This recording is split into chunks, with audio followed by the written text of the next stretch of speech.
एक स्वतंत्र टीम आम्ही आमचे कडेन बसयल्ले आसा आनी तांणी अंदाज घेवचो ताज्या प्रमाणे 22 मतदारसंघ युतीचे निवडून येतले अशें म्हाका दिसता. इतले स्पष्टपणान दिसता. सिद्धांत हे काँग्रेसाकूच लागू नाशिल्ले, सिद्धांत हे भाजपकूय लागू आशिल्ले. भाजपान प्रॉमिसीस दिल्ली, काँग्रेसान विश्वासघात करूं ना, काँग्रेसान आपल्या धोरणानुसार केलें.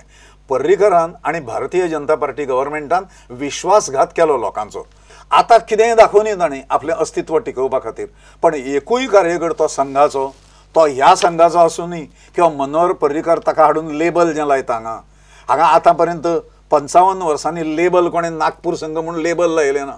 दुर्दैव पर्रीकरांचें की पर्रीकर संघ स्वयंसेवक आसून ताका नागपूर हें लेबल हांगा आमकां कोकण विभाग हे गोवा विभाग जास्तीत जास्त कोकण प्रांत नागपूर अशा प्रकारचो संबंध आमचो खंयच येनाशिल्लो. आतां पर्रीकरांचें फ्रस्ट्रेशन आसा बिचाराचें की संघाचो स्वयंसेवक कोणूच मतदान करचो ना जाल्यार तें लोकांच्या फेवरांतल्यान ते उतरतले. विश्वासार्हता जी संघान केल्ली आसा निर्माण की आमचो ग्रूप जावं किंवा आमच्या भायर आशिल्लो ग्रूप जावं आमी सगळे संघाच्या तत्वांचेर चलता जाल्यार तांची विश्वासार्हता ही खलास जातली हें तांकांय खबर आसा प्रत्येक जाणाक. त्यामुळे आता नागपूरच्या संघाचेर विसंबून रावल्या पेक्षा मनोहर पर्रीकर आनी कांय करूंक शकना.